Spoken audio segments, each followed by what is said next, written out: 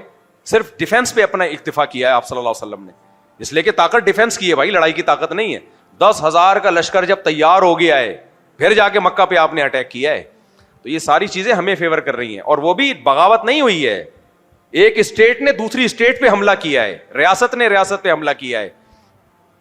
تو ریاستوں سے لڑ سکتی ہے, عوام اٹھ کے ریاستوں پہ لڑنا شروع کر دے, اس کبھی بھی خیر برآمد نہیں ہوگی اس سے.